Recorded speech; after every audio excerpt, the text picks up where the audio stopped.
और इस वक्त की बड़ी खबर आपको बता दें, पाकिस्तान की फतेह-1 मिसाइल हवा में खाक हो चुकी है। पाकिस्तान का जो मिसाइल हमला था उसे भारत ने नाकाम कर दिया है। इसी के साथ पाकिस्तान का ड्रोन लॉन्च पैड भी ध्वस्त कर दिया गया है।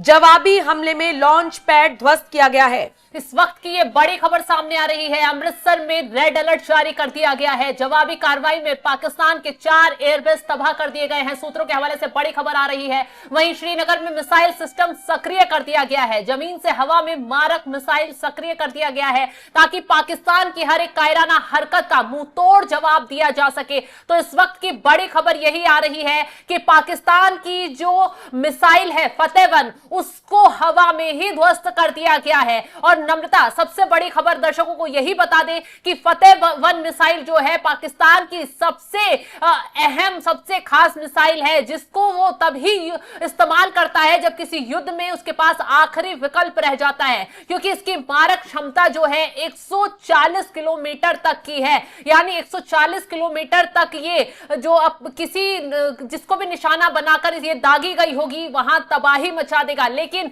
जो भारत का एयर डिफेंस सिस्टम है उसने इसे हवा में ही ध्वस्त कर दिया है। नम्रता, ये बड़ी खबर इस वक्त की हम आपको बता रहे हैं। पाकिस्तान जो है उधर से हरकत करने से बाज नहीं आ रहा है, लेकिन पाकिस्तान को फुस करने के लिए भारत भी इधर से पूरी तैयारी कर बैठा है और पाकिस्तान की हर एक हरकत को जो है हवा में ही ध्वस्त कर दे रहा है। पाकिस्तान के जो नापाक इरादे हैं वो कामयाब होते यहां नजर नहीं आ रहे। नम्रता, बिल्कुल। और देखिए, पाकिस्तान की फतेह-1 मिसाइल हवा में खाक हुई है। ये तो बड़ी खबर है ही कि मिसाइल हमला वो जिस तरीके से करने की कोशिश कर रही है, भारतीय सेना मुंह तोड़ जवाब दे रही है, वायुसेना जिस तरीके से एक्टिवली काम कर रही है। लेकिन इस बीच आपको यह भी जानना होगा कि 4 एयरबेस को भी तबाह किया गया है। और ये एयरबेस आप ऐसे समझकर चलिए कि जितने भी फाइटर जेट्स हैं पाकिस्तान के पास, उन सबका ये घर हुआ करता था, एक ठिकाना हुआ करता था। हम चाहे बात कर ले नूर खान एयरबेस की, चाहे हम जो रावलपिंडी में जिस तरीके से उड़ाया गया है, बम धमाकों की आवाज आई और उसके बाद बताया जा रहा है कि 6 बैलिस्टिक मिसाइल भारत की तरफ से दागी गई थी, जिनमें पाकिस्तान के 4-5 एयरबेस पूरी तरीके से तबाह हो गए। हालांकि अभी हमें पुष्टि के लिए थोड़ा सा इंतजार करना होगा, क्योंकि 10 बजे प्रेस कॉन्फ्रेंस होनी है भारतीय सेना की और उसमें हमें अपडेट्स मिल सकेंगी कि किस तरीके से जवाब दिया जा रहा है। लेकिन आप बात करिए फतेह-1 की, थोड़ा सा और विस्तार से अगर दर्शकों को समझा सके कि फतेह-1 का खाक होना भारत की तरफ से पाकिस्तान को किस तरीके से जवाब है, क्योंकि वहां से जितने भी अटैक हो रहे हैं वहीं से वहीं खत्म हो जा रहे हैं, जमीन पर गिरने किसी को नहीं दिया जा रहा है। बिल्कुल, ये हवा में ही फतेह-1 मिसाइल को भारत ने जो है वो नष्ट कर दिया है। लेकिन ये पाकिस्तान के लिए सबसे बड़ा झटका है। फतेह-1 मिसाइल जो है सतह से सतह पर वार मिसाइल सिस्टम है और 140 किलोमीटर की क्षमता से ये वार कर सकती है। 140 किलोमीटर तक ये जो है तबाही मचा सकती है। भारत की शक्ति के आगे फतेह-1 कुछ भी नहीं है।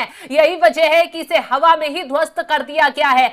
Guided multiple launch rocket system इसमें लगे होते हैं और सबसे बड़ी बात यह है कि ये जो फतेह-1 पाकिस्तान की एक guided multiple launch rocket system है जो सतह से सतह पर मार करने में सक्षम है। इसकी रेंज लगभग 140 किलोमीटर तक की है और इसे परमाणु और पारंपरिक हथियारों से लैस किया जा सकता है। इसे चीन की टेक्नोलॉजी की मदद से विकसित किया गया है और इसे भारतीय ठिकानों पर तेज और सटीक हमलों के लिए डिजाइन किया गया है। लेकिन भारत पर किया गया यह हमला नाकाम हो गया। फतेह-1 मिसाइल पाकिस्तान की फुल स्पेक्ट्रम डेटरेंस नीति का हिस्सा माना जा रहा है। तो भारत के खिलाफ इस मिसाइल को पाकिस्तान ने इस्तेमाल करने की कोशिश की, लेकिन आसमान में ही हवा में ही भारत के एयर डिफेंस सिस्टम ने इस मिसाइल को तबाह करने का काम कर दिया। ये पाकिस्तान को बहुत बड़ा झटका लगा है। अभी तक तो पाकिस्तान के जो लड़ाकू विमान थे उन्हें ही हवा में ध्वस्त कर दिया गया।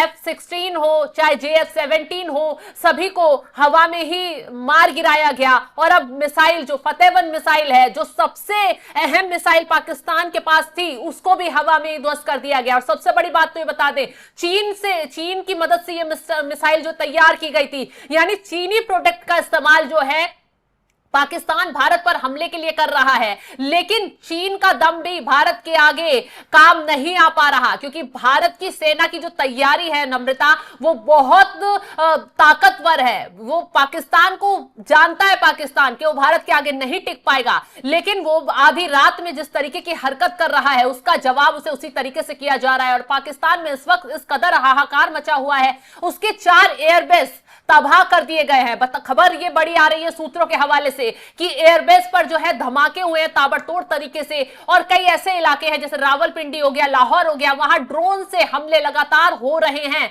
तो पाकिस्तान जो है बौखलाया हुआ है, उसे समझ नहीं आ रहा कि आगे क्या कदम उठाया जाए। एयरबेस सबसे अहम जगह होती है जहां से युद्ध की तैयारी की जाती है नम्रता, जहां से सभी मिसाइलें दागने के लिए भी वहां पर गोला बारूद भी इकट्ठे कर रखे जाते हैं, लेकिन वही एयरबेस जो है वो तबाह कर दिए जा रहे हैं। भारत पर आंख उठाना पाकिस्तान को बहुत महंगा पड़ रहा है, लेकिन बावजूद उसके भी पाकिस्तान के जो मंत्री हैं आसिफ ख्वाजा, वो लगातार भारत को धमकी दे रहे हैं कि वो हमला करने के लिए तैयार हैं, वो युद्ध के लिए तैयार हैं। जिस पाकिस्तान के पास ठीक से हथियार नहीं लड़ने के लिए, जो चीनी हथियारों का इस्तेमाल कर रहा है, तुर्की से आए हथियारों का इस्तेमाल कर रहा है, वो कैसे भला पाकिस्तान भारत के आगे टिक पाएगा नम्रता? बिल्कुल, और जिस फतेह का हम बार बार जिक्र कर रहे हैं, कुछ साल पहले पाकिस्तान ने इसका सफल परीक्षण किया था। चीन की मदद से इस हथियार को उन्होंने तैयार तो कर लिया, लेकिन ये पूरी दुनिया में सिर्फ पाकिस्तान की किसी हथियार की ही बेइज्जती होना नहीं है, बल्कि चाइना की भी बेइज्जती है कि अगर आप किसी देश की मदद कर रहे हैं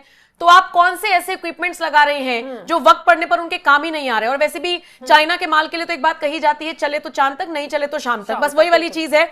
दूसरी चीज, जब हम बात कर रहे हैं फतेह 1 की, तो अभी तक लोगों को लगता था, दुनिया के बाकी देशों को लगता था कि भाई पाकिस्तान के पास एक ऐसा हथियार है फतेह 1 के तौर पर जिससे वो अपनी लड़ाई लड़ सकता है। लेकिन अब जब भारत और पाकिस्तान के बीच तनाव की स्थिति हुई, दोनों तरफ से ड्रोन हमले किए जा रहे हैं, ऐसे में जब इसका यूज किया गया तो इसकी औकात कितनी थी ये लोगों को कम से कम समझ में आ गई। इसीलिए फतेह 1 मिसाइल एक बार फिर से चर्चा में आई है, तो लोगों को इसकी असलियत पता लगी। हालांकि आपको यहां पर यह भी समझना होगा कि भारत का डिफेंस सिस्टम इतना स्ट्रांग है, मतलब अब तो मुझे लगता है कि इस बात को बार बार कहने में हमें ना कोई गुरेज है और ना ही बार बार इसको हमें आपको बताना चाहिए, क्योंकि ये बात सबको समझ में आ गई है। अब आप सोचिए, यहां से जो हमले हो रहे हैं, एक एक जो टारगेट चुना जा रहा है वहीं पर जाकर अटैक हो रहा है, वहां से जो अटैक हो रहा है हवा में ही सारी चीजें ध्वस्त कर दी जा रही हैं, और इनमें सबसे बड़ा झटका ये फतेह 1 मिसाइल के तौर पर ही लगा है। दूसरी बात, शबनम, आपने जिक्र किया एयरबेस का। सोचिए, वहां से फाइटर जेट जो आपकी जे वाली सीरीज है पूरी, वो वहां से उड़ान भर रहे थे, आपका मिराज वहां से उड़ान भर रहा था, उन्हीं के ठिकानों पर, उन्हीं के घर को तबाह कर दिया गया है। बाकी ऑफिशियल स्टेटमेंट का भी इंतजार करना होगा। बिल्कुल, पाकिस्तान के पास अब खोने के लिए कुछ बचा नहीं है। वो अब जो थोड़ी बहुत जो उसके पास मारक क्षमता बची है उसका इस्तेमाल गीदड़ भभकी के तौर पर भारत को आंख दिखाने के लिए कर रहा है, लेकिन भारत की शक्ति के आगे पाकिस्तान का एक बिना तो मिसाइल टिक पा रही है, और सबसे बड़ी बात तो यह है कि उसके ड्रोन सिस्टम को भी तबाह कर दिया जा रहा है। एक बड़ी खबर नम्रता यहां और आ रही है, दर्शकों को बता दें, अमृतसर भटिंडा में रेड अलर्ट जारी कर दिया गया है, क्योंकि पाकिस्तान जो है इस बार पंजाब बॉर्डर से हमला भी कर रहा है और ड्रोन भी दाग रहा है। तो वहां पर बीएसएफ की जो तैनाती है वो तो मुस्तैदी से बढ़ा दी गई है, सख्त कर दी गई है, लेकिन सेना ने मोर्चा पूरी तरीके से संभाल लिया है। रेड अलर्ट कब जारी होता है? तब जारी होता है जब युद्ध की स्थिति होती है और दूसरा देश जो है वो हमला कर देता है, तो लोगों को एहतियात के तौर पर घरों से बाहर ना निकलने और लाइटें बंद करने, शटडाउन तरीके से एक बंद करने का ऐलान कर दिया जाता है। रेड अलर्ट पहली बार जो इस्तेमाल हुआ था वो 1971 में तब हुआ था जब बांग्लादेश जो है पाकिस्तान से अलग हुआ था भारत की मदद से, और भारत के साथ पाकिस्तान का युद्ध छिड़ गया था और 90,000 से ज्यादा पाक सैनिकों को भारत की सेना के आगे घुटने टेकने पड़ रहे थे। और यही स्थिति एक बार फिर नम्रता बनती हुई नजर आ रही है। फिलहाल जिस तरीके से ये बड़ी खबर हमने आपको बताई है, वो इस पर अपडेट के लिए अब सेना की प्रेस कॉन्फ्रेंस भी होने वाली है। क्या कुछ जानकारी दी जाएगी, इसका इंतजार है। 10 बजे प्रेस कॉन्फ्रेंस होने वाली है, तो तमाम खबरों की अपडेट के लिए आप हमारे साथ जुड़े रहिए। पल पल की अपडेट हम इससे जुड़ी आपको देते रहेंगे। नमस्कार।